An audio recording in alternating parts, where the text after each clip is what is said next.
Hello and welcome to episode 187 of the Ego Chall Podcast. My name is Preston Byers, and as always, I'm joined by my co-host Justin Binkowski. And on today's episode, we got some ROSTERMANIA news to talk about after a long 2025 Call of Duty League season. ROSTERMANIA is officially upon us. A third of the league has already made at least one roster move. One of those teams made one or maybe too many roster changes, and we'll get to that.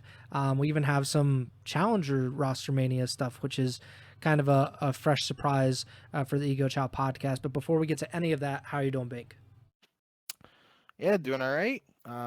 Been a little bit since we went live for those in the U.S. Hope everyone had a happy and safe 4th of July weekend and all that stuff. I had a good time. Got to go down and see some of my buddies from college in Jersey and uh, had some fun there. But uh, yeah, some stuff's been going on, and I guess too on that note, I also noticed just because it is the last time we went live that the live stream for um, our YouTube. I said that all wrong. The live stream VOD for our YouTube stream of the last episode hit over 1,000 views. So I'm pretty sure it's definitely the most viewed VOD we've had, and definitely our most successful YouTube stream. So anybody who was a part of that, thank you very much. Um, so yeah, it's an exciting time. Obviously, champs, feels like it was a bit ago, but um, we do have another tournament coming up in EWC, and as a result of that, we got some juicy details to talk about before we get into the nitty gritty of all that. Yeah, we're going to talk about ROSTERMANIA, but we have to talk about the biggest story as a result of this ROSTERMANIA, I think, and that is the Carolina Royal Ravens have been disqualified, excluded, however you want to phrase it, but they will not be at Esports World Cup later this month. Obviously, each of the 12 CDL teams received an automatic invite, or seemingly so, into EWC, and the top four Challengers teams from Challengers Finals also were bumped up and invited to EWC. However, I don't know if we really understand or know to the extent of which how much is this on Carolina, how much of this is on EWC, how much of this maybe is on even the CDL as kind of like, because the CDL is a partner of the EWC, or EWC is a sponsor of the CDL, however it works. But uh, whoever is to blame, the result is that Carolina will not be at EWC. Brian Saint, the head coach and GM of Carolina, said, quote, "I didn't receive a single email back until I received an email that we were denied by EWC." Slasher went on Zuma's podcast, or Zuma's live stream, and talked about the situation. And I think the crux of it is, from what you've told me and what I've gathered from some of the things that I've watched and read, is that Carolina tried to make three roster changes. I shouldn't say that they technically initiated all three of these changes, because two of the players on their roster, their contracts expired. TJHaLy and Gwinn. Both of these players ended up signing with other CDL teams in the past week. TJ goes to Vegas, Gwinn goes to C9 New York, leaving them with two open roster spots. Carolina seemingly then decided to make another change and replace Rex in the roster, bringing in Afro, obviously a former CDL pro, Cobra, who you've discussed quite a bit in the past before as kind of like one of the top European players as well, and F. So these three players joined Slasher on Carolina. Unfortunately, that may have been the impetus for why they are not going to be at EWC. You said over text message that EWC has and from what you've heard, has a 2-person rule, or maybe even a 3-person rule. Like, you have to retain 3/4 of your roster from when you qualified to EWC. I'm unsure of like how it would all work out with the contract stuff, but you made a great point before we started recording, is that Carolina is notably the only team having this issue. Every other team that has made a roster change, and there have been 4 other CDL teams and 1 Challengers team that is going to EWC, they have each made just one change each. So I believe that maybe it is on Carolina. I'd like to get your take on this because it seems like you're a little more knowledgeable of the situation, or at least have seen or watched more of what's been said. So how do you view this kind of breakdown in communication possibly for Carolina? Yeah, I don't think it falls solely on Carolina, at least based on what we've heard, but obviously there is a some gap or lack of communication between all the necessary parties involved here, and whether it's Carolina or the Esports World Cup or whoever. Um, a lot of what you just said really came, an hour ago. Breaking Point posted a 4-minute clip of Brian Saint, who's the coach and GM of the Carolina Royal Ravens, talking on the flank. I don't know when that flank episode was. It sounded like it had to have been yesterday, but like I looked on the flanks Twitter and I didn't actually see like a tweet of a new video. I didn't check YouTube or anything like that for the flank, but um yeah. So a lot. Obviously, this is just Brian Saints speaking, so it's his perspective, but I don't see any reason he would have to not be honest about what's going on. But from the sound of it, he was the one where he says that there's apparently a 3/4 roster situation for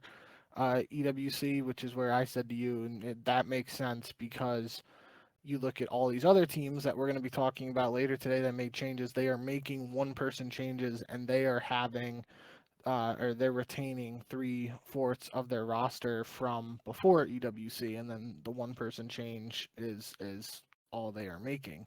Whereas Carolina was in a position with the contracts and what we've heard now, where um, it was most likely going to be difficult for them to meet that requirement, even if they decided to keep Rex on board. Because if TJ and Gwynn's contracts were up, then they only have two players contracted. So, bit of a weird situation in that regard.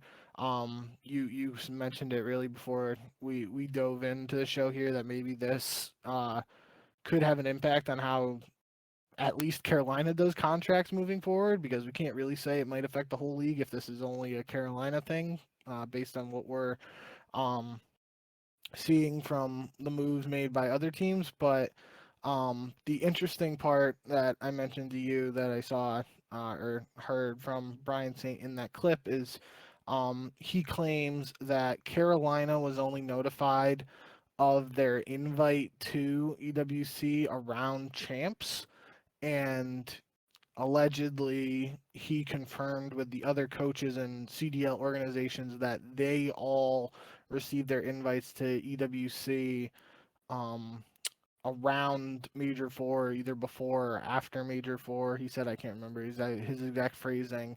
And he thought it might have been something to do with, a lot of these other CDL franchises having esports orgs in a partnership program or whatever with the Esports World Cup. Um, but he specifically mentioned Boston, which is a team that we know isn't really involved in other esports anymore. They were a part of the group who did in fact receive an invite much earlier than Carolina, at least according to Brian Saint. So that is a little weird.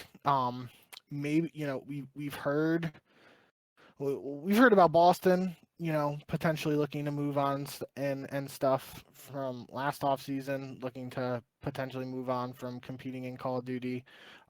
We also heard those same rumors around Carolina, so it's not a totally unique situation, but maybe this is just a sign of, like stuff going on behind the scenes with Carolina. Potentially, we've heard the rumors or murmurings of potential other Saudi teams looking to join the CDL. And if Carolina's having issues where, again, can't fully put the blame on Carolina or can't fully put the blame on EWC either without knowing all of the details and exactly what's going on. But there's obviously something going on here that caused this lack of communication, and in the end, it sounds like it is very unlikely that Carolina will be participating in the Esports World Cup, which in the grand scheme of things, that's what I'm most disappointed about.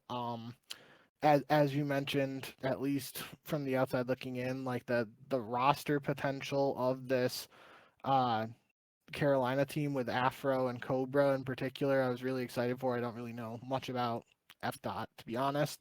But even beyond that, I think we kind of hit it or talked about it in the champs recap episode.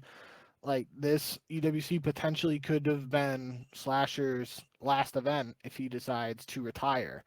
Now, the interesting place where my mind goes is if, Gwinn and TJ's contracts were up after champs, but Slashers weren't, then he's potentially signed to Carolina beyond this year, which means it's possible he's still competing and doesn't plan on retiring. It's also possible, he does just retire and decides to hang it up after, having to deal with this situation of not getting to compete at a, pretty lucrative event.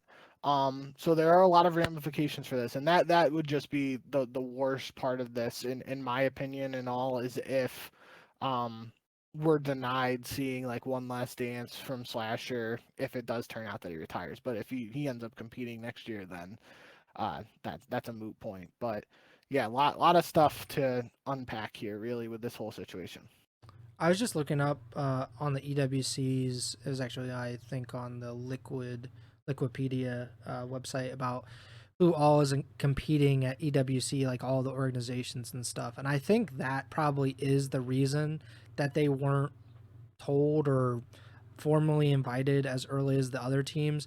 I think every single team, including Boston, I think, could, like, I guess what I'm trying to say though is Oxygen Esports is on this list as Okay. not having like a team there, but they apparently could qualify or could have qualified for the Rainbow Six tournament. So maybe that just has something to do with it. Like, and I was trying to see if Toronto, which I would imagine is under, was it Koi? Yeah, so they're there as well. So every other organization in the CDL has something or some kind of connection to the EWC aside from Call of Duty. Carolina does not. Maybe that, or as far as I know, because they're not owned by the Rogue people anymore, if I'm not mistaken, or are they? Yeah, I'm gonna be honest. I've lost track of that whole situation. Yeah. So, but maybe that is just the reason why it happened.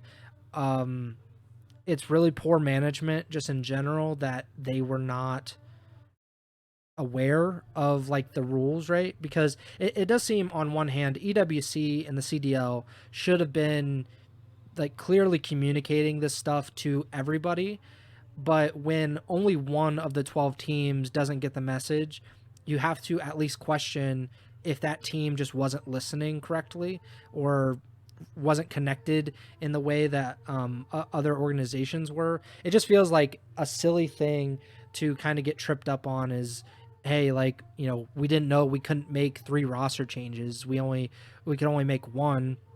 The contract stuff also is very weird. The fact that, they've had 2 players leave their team for other CDL teams. Like, I don't know. It seems odd. It sucks for the players, obviously. Afro was tweeting about it, and I felt bad for him because he's just like, there's nothing that he could have done. There's nothing that those players really could have done to fix the situation. He said on Twitter, how can they not expect Carolina not to get 2 players after they left because they were out of contract? We've been denied from EWC.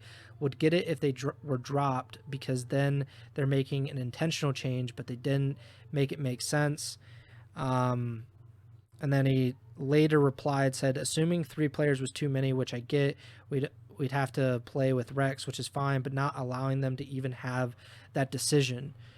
I think it probably is just the 3/4 rule, and like they can't do it obviously because Vegas has already signed a player, which I'm saying like it warrants the discussion of like if Vegas is kind of Vegas is connected obviously to the EWC more directly than any other organization in the CDL, and they're able to get TJ.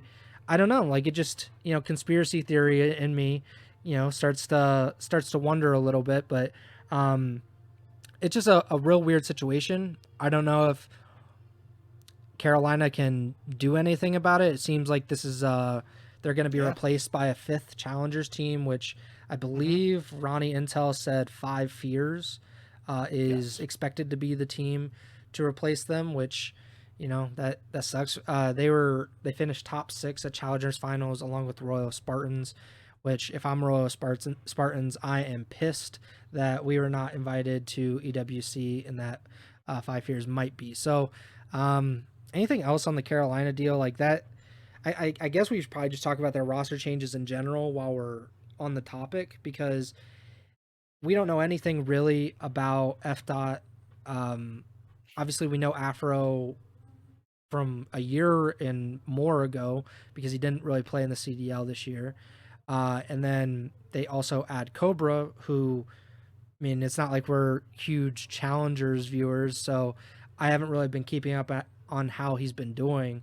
But it seems like an interesting roster. I don't know how it would stack up against the CDL teams, and unfortunately, we don't really get to see that at EWC. So, what do you think about their changes in general?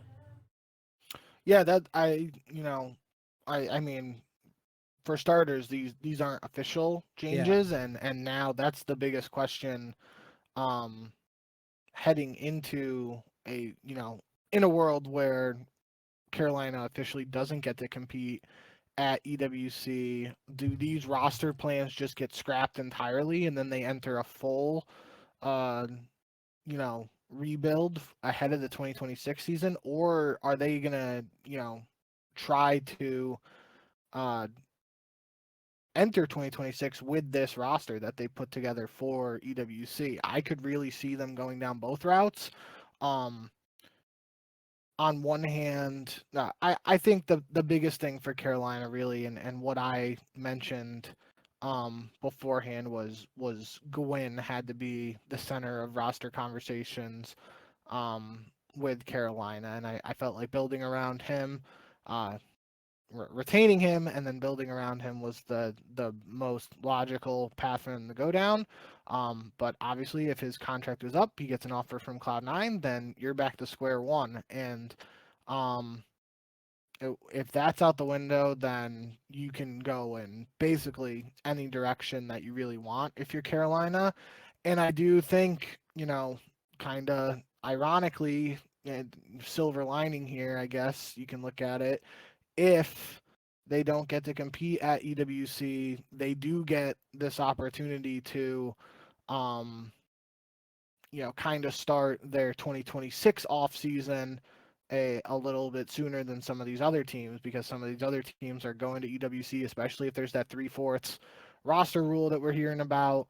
They could only make one change. Carolina's in a position now they can do whatever they want with the players available to them, and they can take that opportunity to sign this potential roster, because if they thought it was going to be good enough for EWC, then it's possible they want to, uh, you know, enter 2026 with at least some of these names. But it's also possible they were trying to go to EWC and just, evaluate the talent that was available. We saw them last year. They went to EWC with Beans, and obviously Beans ends up on Toronto. So I'm not sure. I could definitely see Carolina just, fully scrapping these entire plans, which would, especially for someone like Afro, he kind of mentioned like the whole uh the issue around getting European visas and whatnot for CDL teams, making it really hard for European players to be mid-season pickups. And now this happens. Like, it's just that's got to be tough to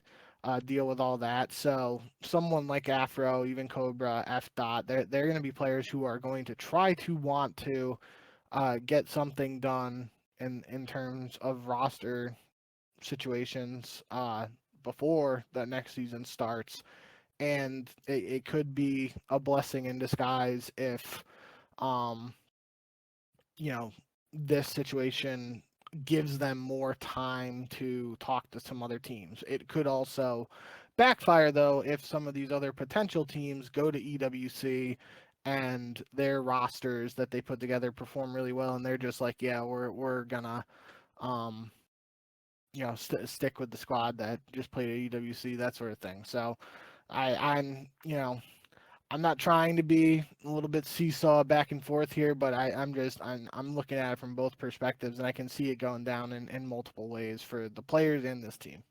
I also think it's really interesting that it was these three players in particular because they're all European players. They all competed, I believe, in the European Challenger scene this season.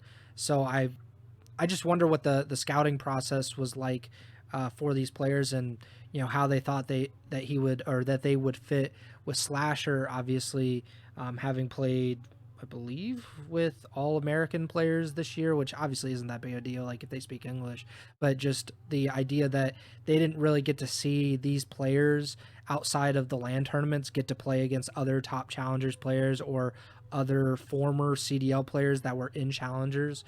So I think that's pretty interesting, and it probably, just presumably leads me to believe that they think that this is a roster that they can keep throughout the entire offseason and go into the next season with. But we'll see what happens. It's a long offseason, and if other teams are interested in these players, and who knows if they've actually been signed to long-term deals by Carolina, or if it was just more, hey, we're going to sign you for EWC and then we'll see what happens afterwards. But we'll check back in, I guess, with Carolina. They're going to have, like you said, a longer off season than expected, and a longer off season than any of these other CDL teams. I do want to talk about Cloud9 though, because it's jumping off of the Gwinn point. That is a really great signing for them. C9 obviously had a horrible season this year, did not make champs. One of the four teams that did not. Very up and down. They made a few roster changes near the end of the year, and now they bring in Gwinn. They drop Capsidal as a result, which sucks for Cap because he got whatever 5 weeks out of it, or 6 weeks, however long that was. But obviously, when you don't make champs, I think everybody's probably on the chopping block at least a little bit for C9, and I'd be interested to see what they do after EWC, unless they do very, very well at Esports World Cup, and then I think they probably stick. Overall, what do you think of Cloud9's acquisition or signing of Gwinn, who probably had his best LAN performance of his career at Champs? Yeah, I love the move. I think it opens a lot of possibilities for Cloud9 going forward, assuming that this isn't just, Gwinn signing a deal just for EWC. For a player like Gwinn, you assume that he's now signed to Cloud9 for at least next season. And I think that does open up multiple interesting opportunities for Cloud9 in the sense of they can kind of adapt the what I was hoping for Carolina, or saying that Carolina should do in building around Gwinn for the upcoming season. It also opens the opportunity for them to retain Sib as well, and then you have a pretty solid 1-2 punch there, at least in terms of an AR and an SMG. Both players that are known for really strong slaying, and then you can kind of put the pieces around them in terms of a more supportive flex player or a more supportive SMG player, do the dirty work sort of thing. I could even see someone like Kismet, like a Kiz Gwinn SMG duo. Just thinking off the top of my head, that'd be kind of good. And Kiz and Sib already have a little bit of chemistry there for the year they spent playing together. So, yeah, I just think it's a really solid move for Cloud9 in terms of bettering their position in EWC and in terms of looking towards next season. Again, looking at it from both sides, though, it is very possible that Sib could be one of the more popular AR players, depending on his contract status in ROSTERMANIA. So it remains to be seen if Sib will be on Cloud9 next year. But this is, a chance for Cloud9 to see what a duo of Sib and Gwinn can produce. I, like you too, I do think it's unfortunate for Capsidal. He doesn't get to play more than like the month that he got with Cloud9 because they definitely, especially in S&D, um, excuse me, especially in search, the Capital Spart, Kremp, and Sib C9 squad seem to be playing well, and everyone who listens regularly knows what I think about teams that perform well in search. So I would have liked to see them get a shot to play together at EWC. I think a part of that Ronnie Intel report um,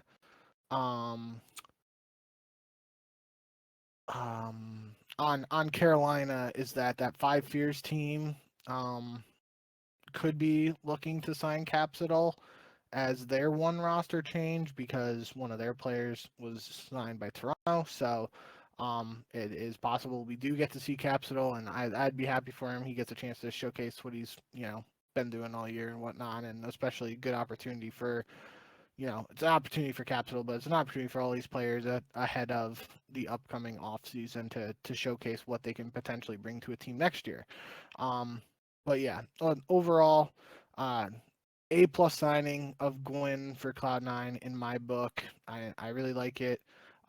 What they do from here with it in terms of either just building around Gwinn or keeping Sib and Gwinn and getting two other players. I mean, maybe if they play well at this event, they keep Kremp and or Spart too. So lots of interesting avenues they could go down here. But I think getting a player like Gwinn, the rookie of the year from last year, and locking him up at least seemingly ahead of any potential other stuff, I think that's a really really smart move, and I like it.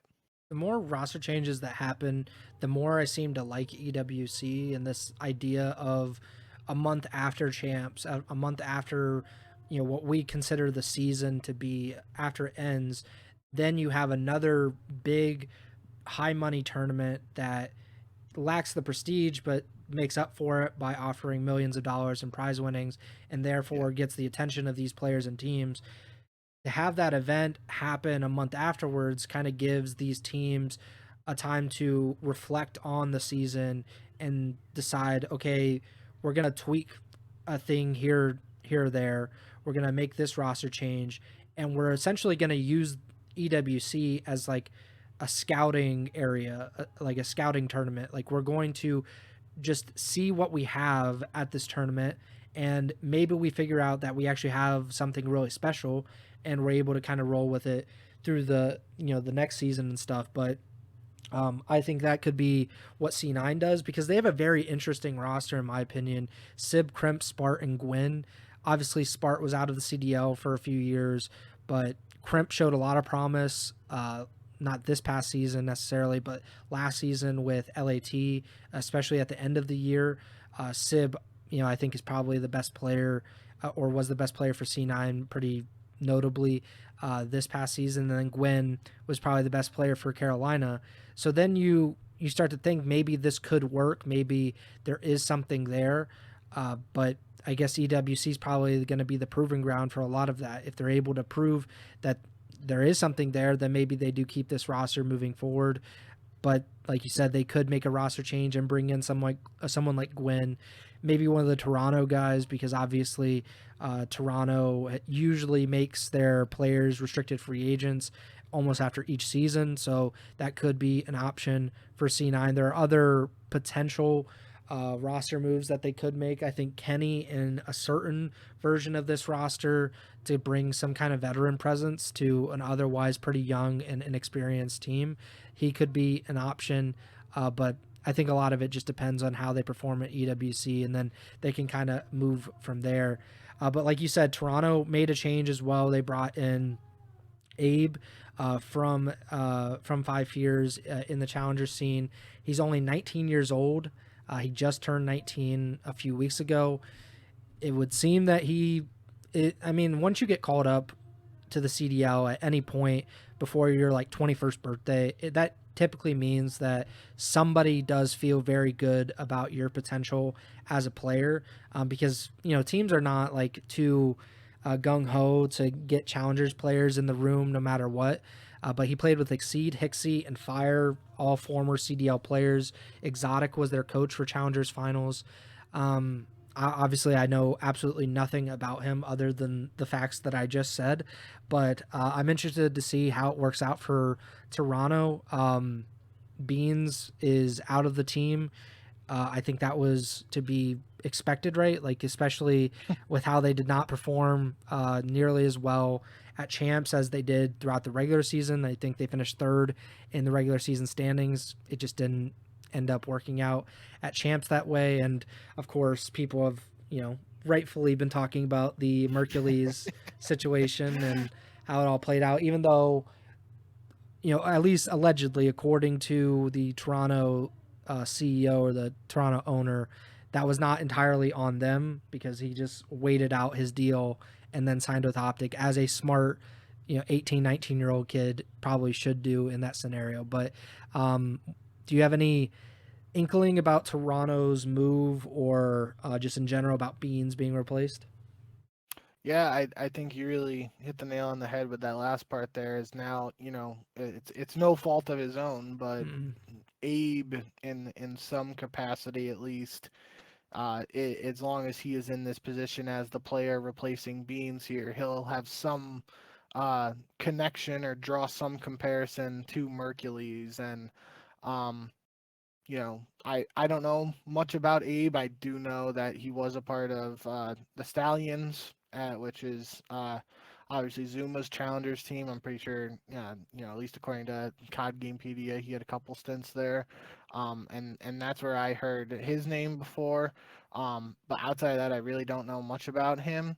Um, but it would be, you know, no, I don't even really want to say what I'm about to say because it's just putting unnecessary pressure on a kid that we really don't know much about. But you know, looking ahead, like it would be pretty cool if Abe has a super strong debut, and then we kind of just have this like narrative of like Mercules replacing Beans, and then goes on to be a world champ. Obviously, Abe replacing Beans, and uh, you know, he does whatever he ends up doing. Like that would just be cool to the extent of like we talked about it really with Mercules and the whole situation of whether you sign him, keep him on the bench or whatever. If you're Toronto, it's like if a situation arose, I remember saying this because we didn't know what the visa situation for Beans would be like. Like,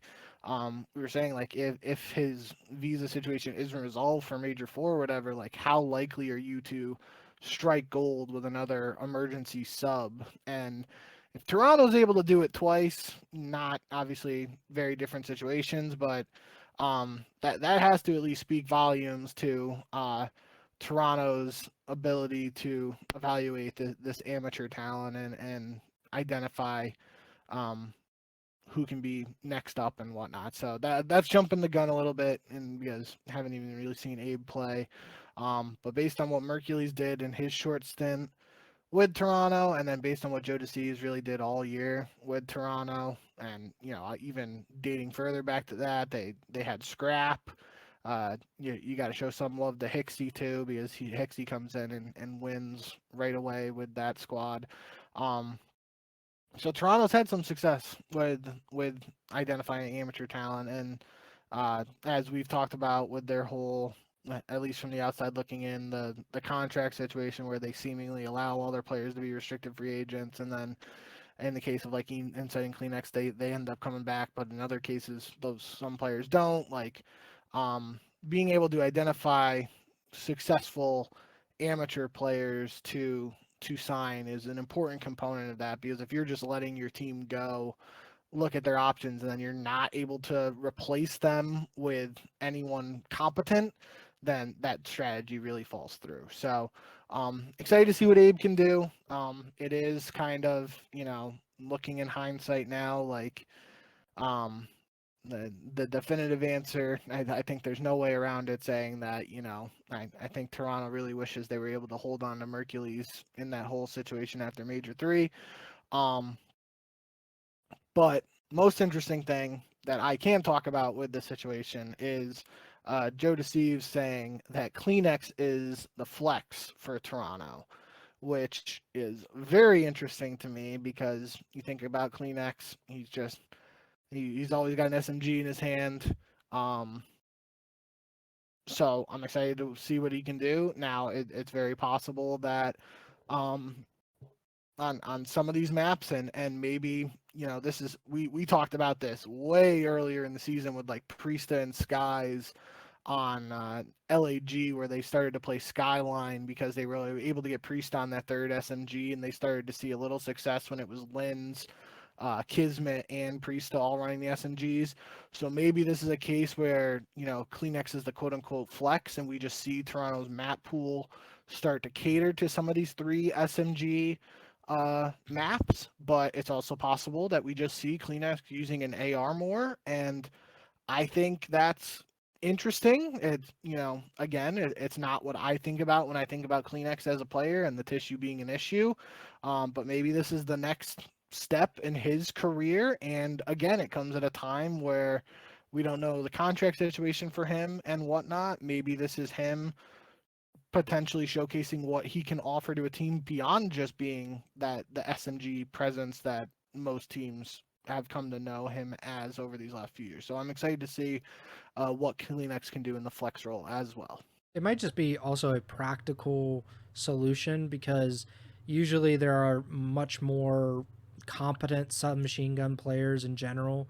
So if they can bring CleanX into a flex role, or even obviously like in a perfect world, he just becomes like this superstar AR player, and then they could start to target other SMG players to kind of complement like Joe. Like Joe obviously is the super fast one, so maybe Abe will complement Joe even better than CleanX did, which doesn't seem like that possible, to be honest, because CleanX is one of the better SMG players in the world. But if he's able to kind of translate that success over to being an AR, if Abe is obviously a lot of ifs here, but if Abe is able to be a pretty good SMG next to Joe, that team's really good. Like Insight had probably his worst tournament of his life at Champs, which is unfortunate, and it did not endear himself to the broader COD community, who love Joe and CleanX and like what they've been able to accomplish in general.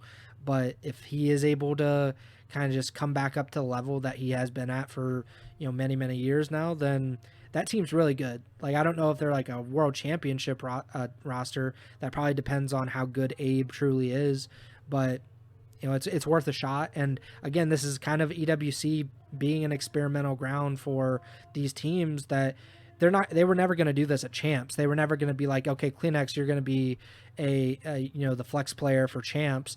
They're going to be like, afterward, like we care about this tournament, but it's about more the long-term future and maybe finding a different way of doing things than they did things all throughout the past season. So I'm interested, just like you, to see what CleanX has to offer. If he is half as good as an AR as he is a submachine gun player, like that's a really scary sight to see.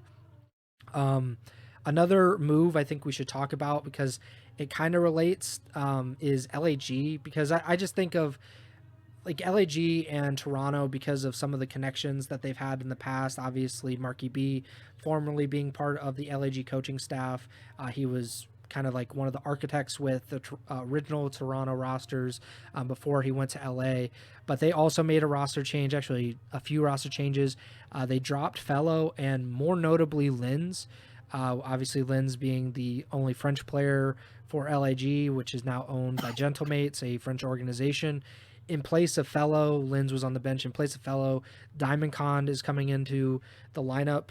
He was with New York, and I think he might have played for LAG, or was he the player that was left out of LAG at that one time? So he was with LAG, right? He was at some point, yeah. I think that was like 2022 or 2023.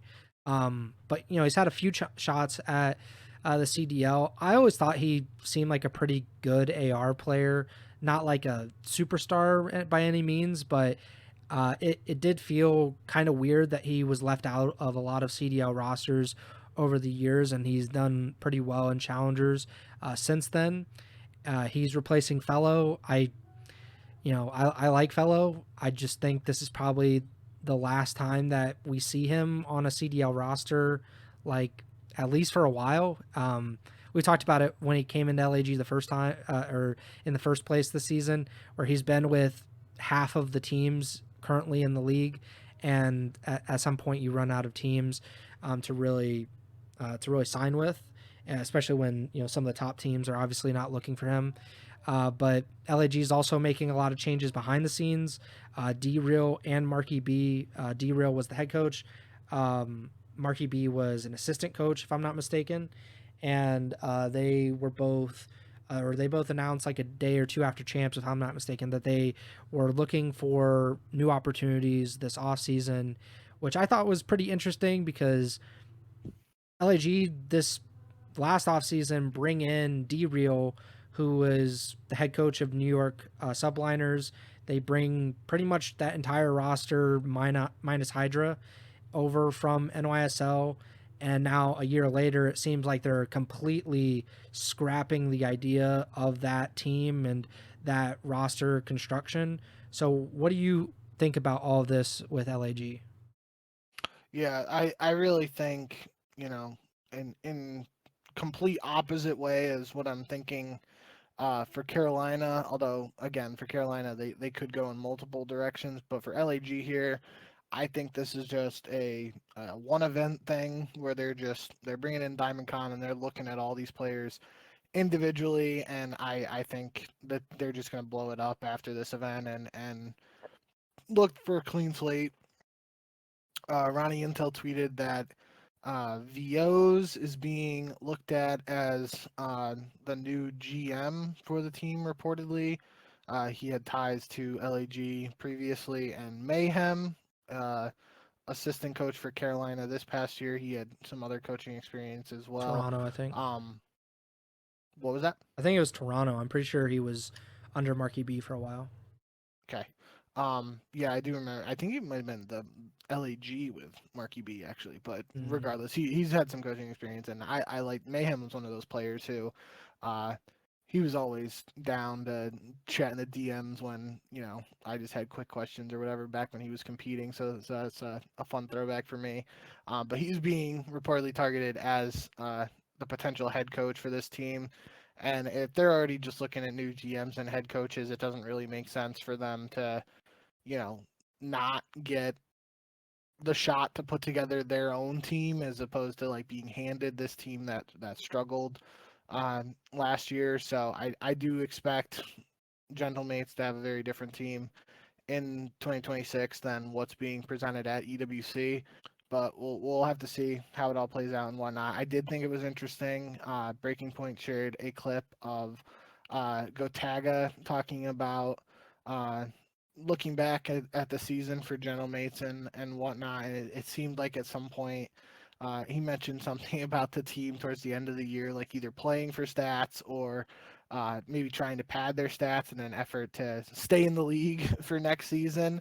And I thought that was funny. It was a it's something we've talked about and the COD community have talked about over the years, as like some people might try to do that to save face or save their stock or whatever the case may be.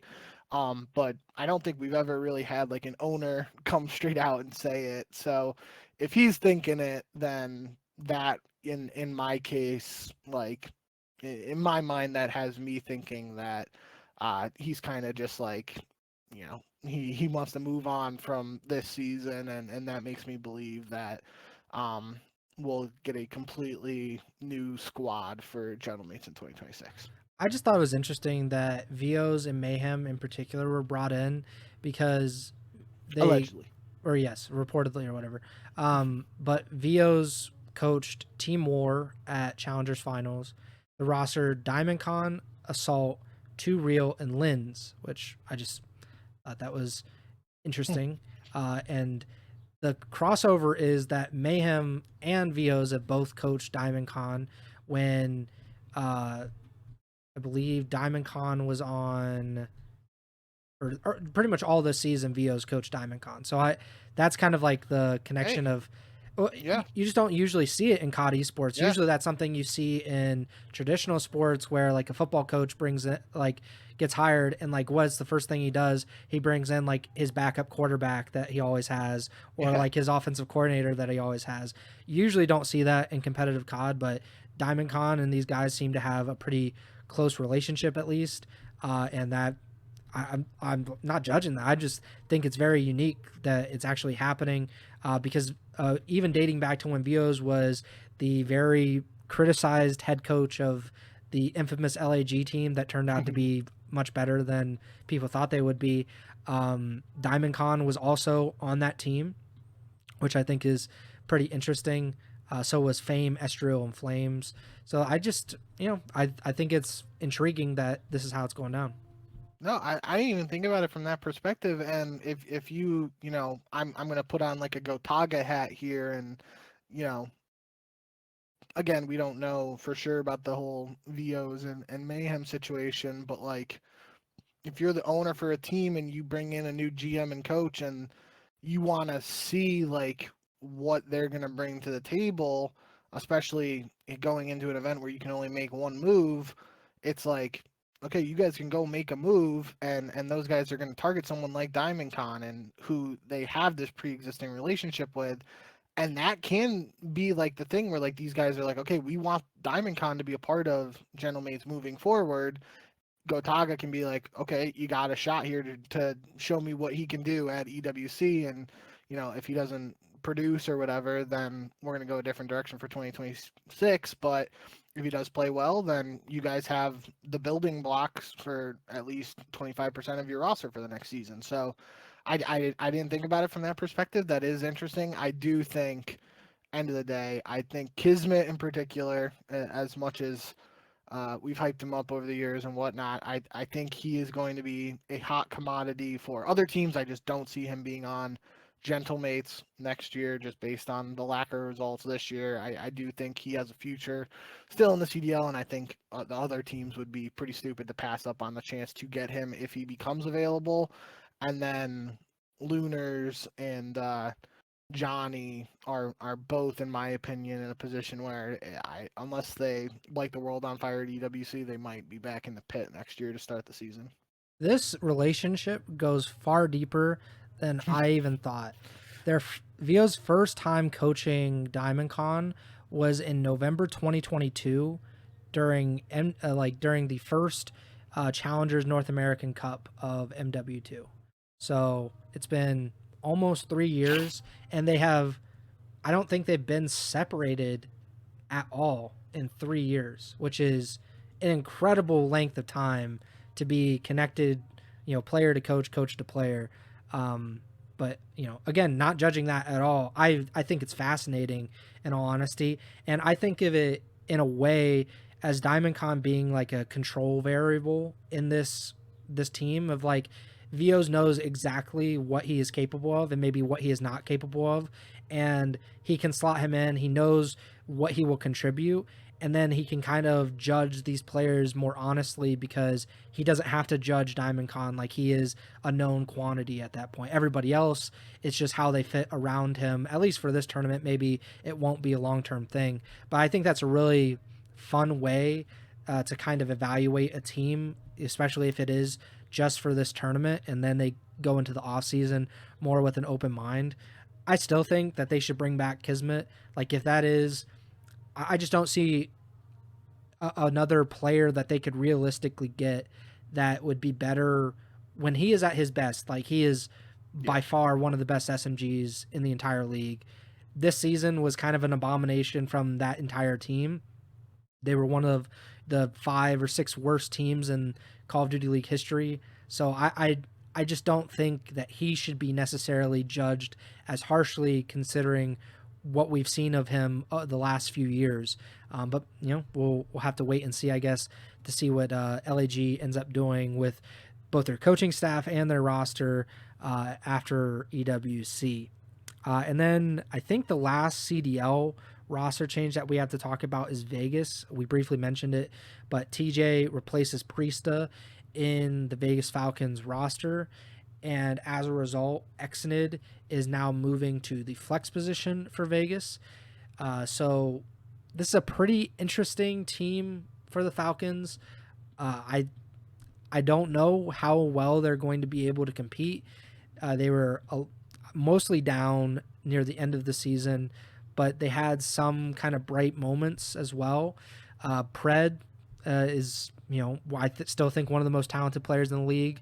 TJ was a really consistent player overall for Carolina this year, and I think surprised some people for how consistent he was, even though the end of the season was horrible for that team. Uh, we'll see what happens with varsities. Like he's like one of those players that is kind of auditioning in a way, it feels like, for Yeah. not only Vegas but other CDL teams that might be interested in an AR player this offseason.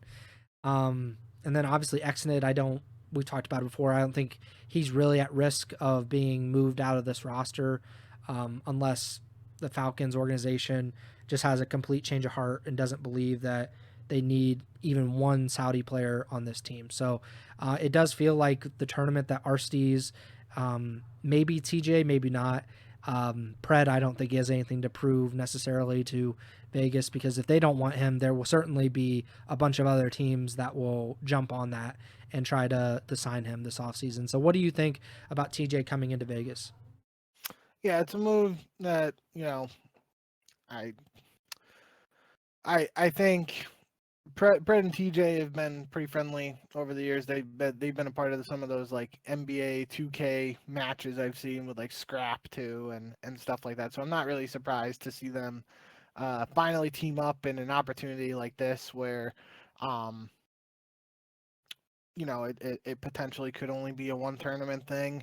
Um, Unlike the Gwinn and Cloud9 situation, again, not without knowing how the contract stuff and works, I would be very surprised if Vegas signed TJ like to a long-term deal or a deal beyond EWC. Um, I just think that doesn't make sense for Vegas if everything we know and have heard is true about what they potentially could do in terms of spending big in the offseason. It wouldn't make sense to me to potentially sign TJ for the 2026 season. If they're looking to spend big on other free agents and Yeah. whatnot. So not sure how that aligns with their future plans and whatnot. But as you mentioned, like the CleanX and going to flex situation for Toronto, I am interested in the XNID to flex situation for Vegas because, like you said, I think this will allow them to evaluate Exnit a little bit more. It seems like he is going to be a part of their plans, regardless of what happens. But if he is able to move to a flex role, then that kind of opens the door up for some of these other uh, big name potential free agents and whatnot. And if you can get another big name SMG player, someone like, let's just say Kismet, for example. Like, obviously, there are bigger names like Simp and Abizi if they potentially become free agents, but just because we were just talking about LAG, like, if Xnid stays on an SMG and Pred stays on the team, then you're just locked into looking for two ARs for 2026. But if Xnid can be an effective flex player, then that gives you some wiggle room in terms of what options you have for players to sign, and then you could go after someone like Kismet, which I think a Kismet and Pred duo would be kind of interesting because then Pred again can just do whatever he wants on the map and slay, and Kismet's going to do your dirty work and your OBJ and whatnot. So I've kind of just in a spur of the moment talked myself into thinking a Pred and Kismet duo would be kind of electric. But regardless, I think that's the most important way of looking at this Vegas change is less about TJ coming into the picture and more about evaluating what Xnick can do on a flex to potentially open the door for Vegas in terms of roster construction for 2026. Now, that's not to say if TJ plays well with Pred, they could look to, uh, you know, keep that team together, and then maybe they're in a position where they just spend even more on an AR player, someone, let's just say, there's the rumors around Atlanta FaZe, like someone like Celium. If Celium becomes available in the offseason and they just throw a giga bag at him, and TJ played well enough where they're like, okay, we can do TJ, Pred, Exnet, and Celium, like, hey, maybe that. So I just think for Vegas, this move of getting TJ in the mix and getting Exnid on the flex roll is more about evaluating what their options look like for the upcoming offseason as opposed to necessarily making a move to win the whole thing at EWC. Yeah, I think it's a good stopgap move. Like, just Yeah. TJ is an upgrade over Priestahh. Like, it doesn't really matter like how much it's an Yeah. upgrade, and you just need to field a better roster to better evaluate or more accurately evaluate all these other players. And I actually think this is like one of the most logical moves that they could have made, at least at this point in the season or before EWC. And it kind of follows the trend of a lot of these teams, like C9 making one move, Gwinn for Capstone. That's a great move. Like, that is a definite upgrade. LAG, I think, is like, if it's not an upgrade, it at least gives you something to think about with Diamondcon instead of FeLo, because I think FeLo is by far a known quantity at this point. So, like, what are you learning necessarily about FeLo? And then Abe and Beans, like, I have absolutely no idea if Abe is anything. So, like, that's a risk, especially with the CleanX flex idea coming into play. But I think it's worth the risk for Toronto to see if they have accurately identified a top young talent. And then this move here is like Priestahh. I thought it. I think I said it at the time when Vegas signed him and Aristides. It's like, okay, like, I mean, that's like a really uninspired move to bring in these two guys who have struggled to stay in the CDL or struggled to get back into the CDL. It felt like kind of a meh move. And I think TJ is not the most flashy player by any means, but I think he's better than Priestahh, and they might be better as a team. Vegas is, just by that alone. So I'm kind of intrigued by it, but I very much want Vegas to be a big spender in free agency regardless. Like, regardless of how well this team does, I would like to see them at least start throwing out some cash. Maybe approach the FaZe guys or the Optic guys or the LAT guys and say, like, which of you three want to come to Vegas and play with Pred? That's my dream, because if I was a filthy rich sports team owner, esports team owner, that is exactly what I would do. I would be going to every single major player and offering them a massive bag to come play with Pred. I don't know if that's going to happen this offseason, but that is my dream, and I'm going to keep dreaming it. The only other change was not a CDL change necessarily. They're former CDL player, but Team Orchid, who qualified for EWC, they made this roster change where they added Beans, who obviously was replaced by Abe in Toronto. Beans replaces Henry. And I said this when we started the show, or before, just as we went live. And I think that's messed up. I don't think this should be allowed. I understand if a player's contract expires and he leaves a team. I kind of understand that, although I do think that they should work it out that EWC is part of the contract no matter what. The contract expires the day after EWC. I do not care, but I think in general it should be a part of it. In this specific scenario where Henry was a part of a challengers team that earned their way to EWC, unlike the CDL teams that were automatically invited, I think that's really screwed up. I think it is incredibly unfair to Henry. I don't know him. I never met the guy. I don't know what he looks like at all. Just by principle, it is screwed up to exclude a player that was a fourth of the reason that you were even going to EWC. And that's no blame to Beans. Like, he is also in a weird situation where he plays an entire CDL season with the team and then they drop him before EWC. I don't know what the solution is, but it certainly needs to be resolved next season where these challengers teams cannot just change their roster like this. Like, Henry, unless he gets picked up by a CDL team, I don't think that's going to happen. We haven't heard any reports of that. But other than that, like, it's just a screwed up situation. I don't think they should allow it. They shouldn't allow it this season, and they certainly shouldn't allow it next season. What do you think? Yeah, that's really where my head's at, is that, especially for these challengers teams that, like, you look at, I don't even know if this is really a great comparison, but just the thing that I'm like comparing it to in my head is if this was more for like qualifying for the pro league or something like that, and like some really good pro became available, and then you're the amateur team who qualified for the tournament to qualify for the pro league, and then you're able to make one change to try and give you a shot to become pros. Like, I could kind of see it in that scenario. It would still be super messed up for the one player who, doesn't get that opportunity to go to that next level. um but that's really like the only thing I'm thinking about in my head that could be like, I'd kind of be a little more okay with it, where it's like these guys, they grinded. It sucks for that one other individual, but for the other three guys on the team, they are making a move to try and like take this thing from being an amateur to a professional. Little different with these. Obviously, Bance is on this team, who's one of the best European Call of Duty players of all time.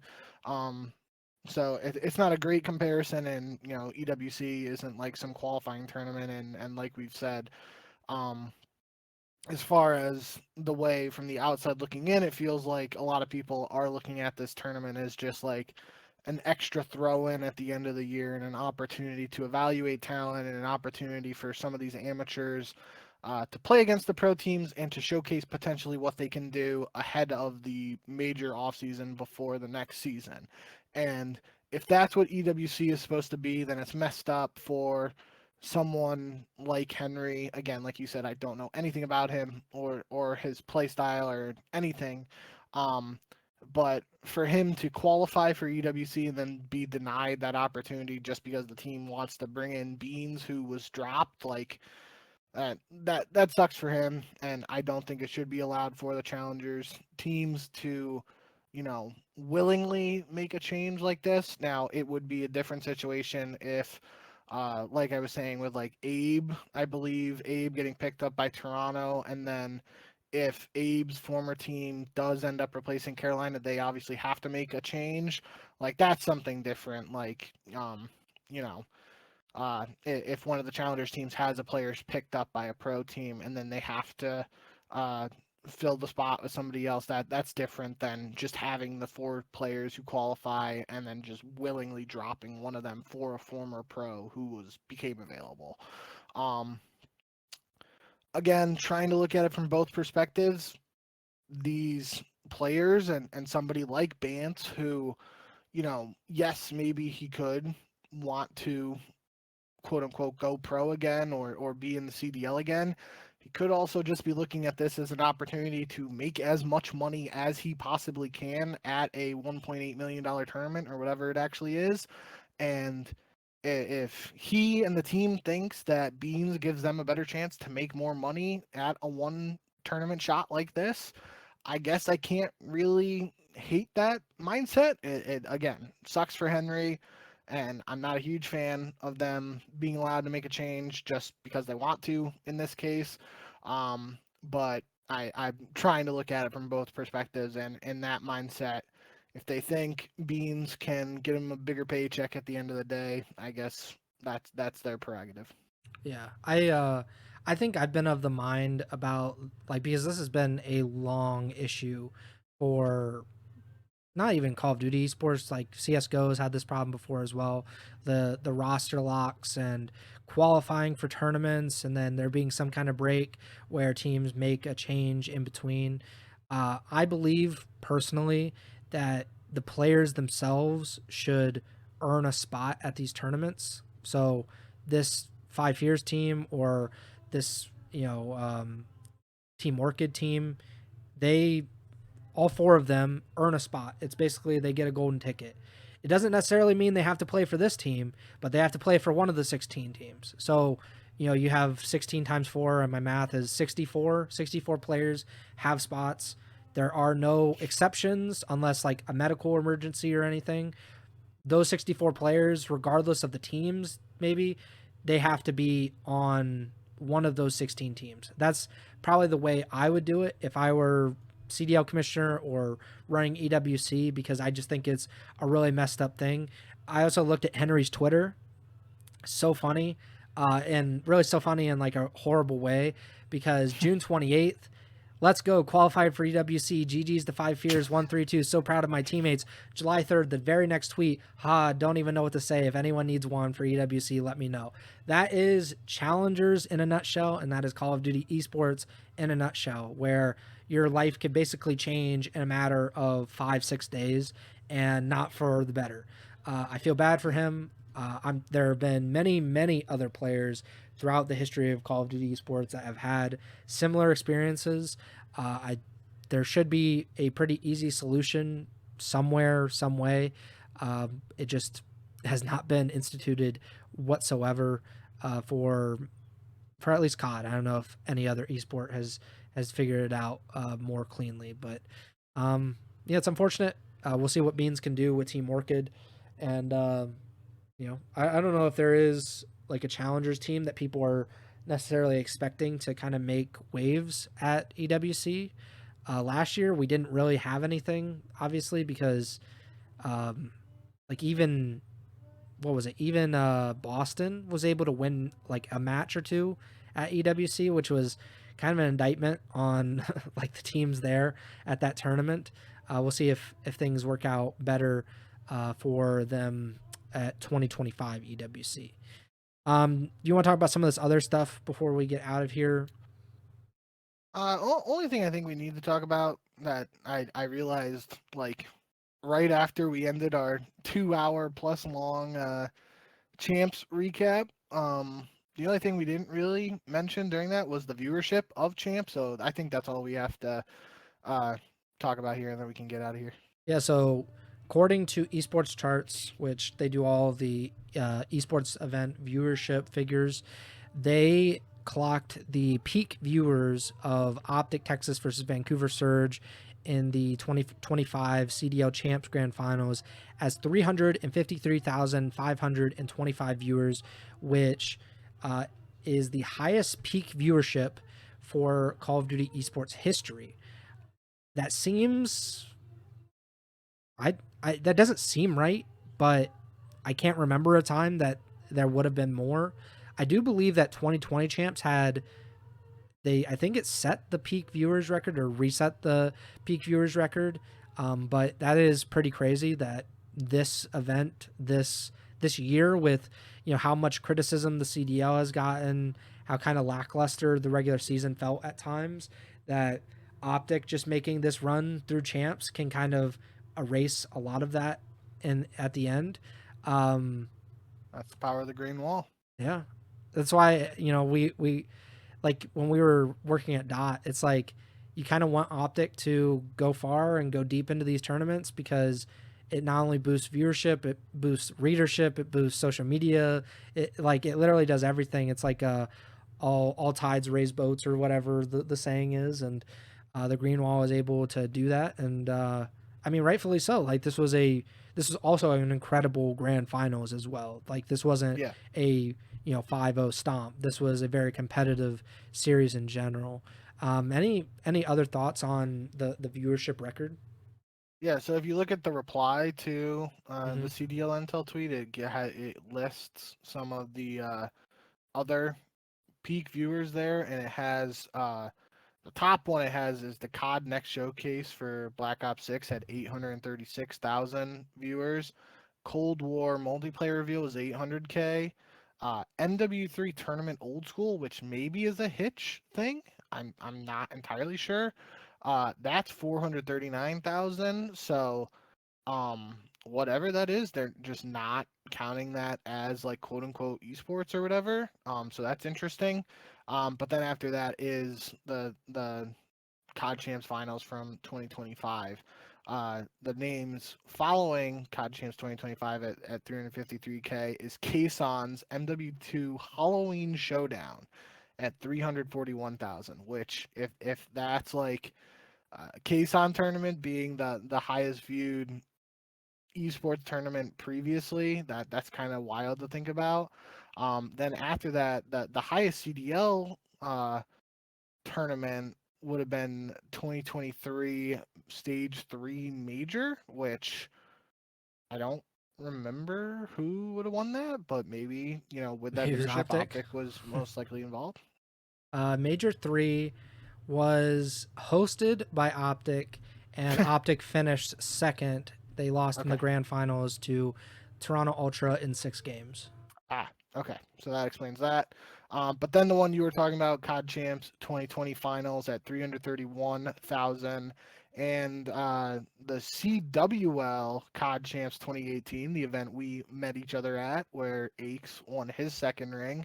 That's the final event listed here at 324,000 viewers, and that's kind of interesting because that's a case where Optic No, literally they did. got Yeah. eliminated in top 24. So Very notably not in the grand finals of that event. yeah, and I guess you can say the same for 2020 COD Champs finals, Yeah. but that's like the first of the CDL era, and I'm pretty sure they had some pretty big watch parties for that. I think maybe even Dr. Disrespect did one. I think Tim the Tapman did one. I know Noah J did one. That was like the first CDL year, and I remember like talking about it at that time that they were like reaching out to other people with general COD audiences, trying to get more viewers um on that. So yeah, that's rambling there, long list of viewership numbers, but like you said, and I think that's pretty much the main takeaway here is that for as much as even we and a lot of the community have groaned and moaned about this past season and all the difficulties and the challenges and whatnot, end of the day, it's ends up being the most watched tournament with Optic taking it home after having a lackluster season. So, what that says about the state of COD esports and Yeah, that's whatnot, where I was and going. you can really take it in multiple directions.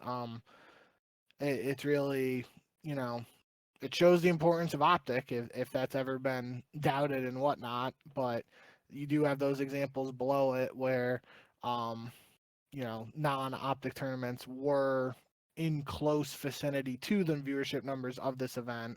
But it also shows that COD esports isn't dead, and there is room to grow. And I think, objectively speaking, like sure, Optic helped, but as we got Scump and Zuma doing watch parties, Breaking Point doing watch parties, and stuff like that. As we're able to grow those audiences, that just feeds into the bigger audience supporting and tuning into these events.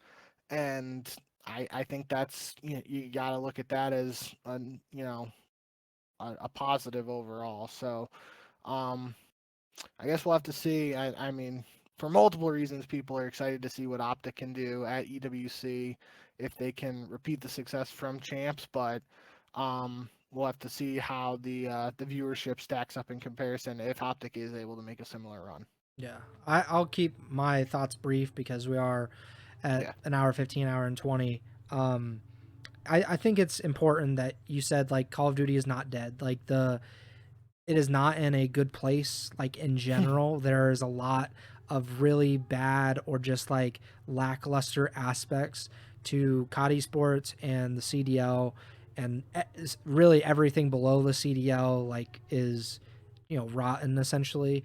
But there is hope that there can be this kind of boom in viewership and the return of sponsors. I think it was Jacob Hale tweeted that he noticed that there are only 3 sponsors listed for the CDL, and I think one of them is Monster, the other is EWC, and Scuff. So like those are the 3 sponsors, and you think about the number of sponsors or partners that former Call of Duty events used to have, even the ones that weren't directly affiliated with Activision. I think that's interesting to think about, and maybe if viewership keeps going up, or if there are more events like this where 300,000 to 400,000 people are watching at peak, maybe there will be more sponsors that get interested again in Call of Duty. It is going to take optic. Like, I think that's been very obvious for like pretty much my entire time in Call of Duty esports. Like, there are moments where it is non-optic and that teams are basically, or moments are able to be like generated without the support of optic. But in general, this esport kind of lives and dies on how well optic is doing. I think that's pretty usual, pretty typical for nascent sports competitions or sports leagues. If you look like in the NBA, like the very early days of the NBA, the Boston Celtics won all of the championships basically, and the NBA was not very popular until the late 70s. It took 20, 30, almost 40 years for the league to do anything, and it took like this rivalry between the Lakers and Celtics, and obviously it blew up into a giant thing. The NFL was famously not super popular like when it first arrived. Like, the first few Super Bowls were not like these big events, and over time it just became to be like really the biggest sporting event of like annual sporting event, not including like the World Cup or anything. So like there is some kind of hope for Call of Duty esports, obviously not to be on that level, but to be like competitive with even something like CSGO majors or League of Legends tournaments like MSI. Worlds is probably a different thing considering the international implications of some of those tournaments and how big and grand they can be. But I think the CDL has a lot of potential. That's why it is always so frustrating when we talk about these things and we're like, they should do these things, and then they never do any of them. And that's kind of where I think the frustration comes from a lot of times. But it is going to take optic. It is going to take them to be a very competitive team, even if they don't win necessarily, because I think that can help, especially if there is like another rivalry akin to Aches and Nadeshot, which I think was pretty formative for a lot of Call of Duty fans, at least my age, or that got involved in COD esports around that time. Scrap and Draza is kind of interesting, but they have not played each other nearly enough on LAN for my liking. Optic also just doesn't have like a super heated rivalry with anybody that I can really think of, like Shotzi versus the World when he decides to stream scrims. But other than that, there isn't like some Optic versus Complexity kind of rivalry, or Complexity versus Impact, or FaZe versus Optic during like AW or anything. So just there isn't that. Eventually I think there will be, and I think it'll be a lot of fun. But it's going to take a lot of work, probably a lot of time, and quite a bit of luck, as is the case with every major professional sports league. Look at the WNBA. It was very popular when it first started, then pretty much cratered into irrelevancy, and then has become very popular in the last 2 to 3 years because it got super lucky with the specific players and how people reacted to them coming into the league. And the pipeline is not great for the CDL, not nearly as great as college basketball is for the WNBA. But hopefully it'll be figured out. Hopefully the league will be able to survive and thrive eventually. But this is a great sign, right? To have 350,000 people watching an esports tournament that is only on YouTube. Like that's pretty incredible. Like, imagine what this could have been, if they had widen it up, let people on Twitch stream it. I think that's probably the next step for this esport in general, is just, hey, like we did this one season and then they were like, never again, we are going straight back to YouTube. But if it could be kind of an open community at that point where anybody can stream it, anybody can co-stream it, and they should be reaching out to Kason, Scump, Zuma, etc., as like official partners of like, we want to make sure that you guys are having the best experience you can, so the viewers that you are bringing in also have a really good experience. So that's my rant. I'll cap it off and say I mean the Twitch is a good shout, and Scump's obviously done well for himself in terms of building the watch party on YouTube. But if he was able to watch party an Optic winning champs moment on Twitch, I wouldn't be surprised if this number was over 500,000. Yeah, and I get the arguments against it, that it's Yeah, like, it doesn't really help their bottom line. I mean, it's not helping their bottom line very much that they're exclusive to YouTube. So it doesn't really make a ton of financial sense either way. You might as well just open up the community and potentially expose yourself to as many potential viewers as possible, which is basically how the CSGO majors get super popular, because there are not a million regular CSGO viewers for esports, but once a major comes around and the certain storylines match up, they sometimes pass a million live viewers, and that is pretty incredible for something that doesn't have like the reach of League of Legends, which has like penetrated China, is super popular in Asia. Like CS:GO just doesn't have that kind of relevancy in Asia, in particular. So we'll see what happens. I like to see it. I like I think we had our best viewership right after the CDL had their best viewership. Some might say that we caused the CDL to have great viewership, but I won't stop them. But yeah, I think that does it. I think we have a few topics that will carry over for next episode. I'm sure we'll have some, at least hopefully some confirmations in terms of the rosters, some maybe more reports. We also have some, stuff that's just been floating around Twitter that we haven't gotten to over the last week or two. But we'll talk about that more when we come back for our next episode. Please subscribe, like, follow the podcast feed wherever you're listening or watching on. Apple Podcasts, Spotify, Amazon Music, as well as YouTube. Like Bink said, 1,000 views on our VOD for the last YouTube stream, which is amazing. I think we're well over 250 YouTube subscribers now as well. We really appreciate the love and support. It has been incredible. If you could, make sure to give us a 5-star rating on Apple Podcasts as well as Spotify, and subscribe to the YouTube channel. Follow us on Twitter at jbink with 2Ks, at Preston Byers, and the podcast Twitter is at Ego Chall Podcast. Not entirely sure when the next show will be. I think we're probably going to be like on a 1 week or one show per week basis for a little bit, just because unless we get like a ton of information all at once and consistently, like we do kind of, I think, have to pace ourselves, because I don't know if we can keep on the what we did when there was no Call of Duty for the holiday break, because we were running on fumes by the time the CDL came back. Fortunately, we have EWC, which starts 2 weeks from today on July 24th. So we'll be doing some shows before then, talking about the tournaments, and obviously we'll do a preview show and do our pick'em before EWC begins. But we'll see you probably in the next week or so. Please be safe. Please enjoy the very hot weather if you are in the Midwest, which is very annoying me. But we appreciate you, and Bink, take it away. Yep, short and sweet this time. Thank you guys, as always, for all the support.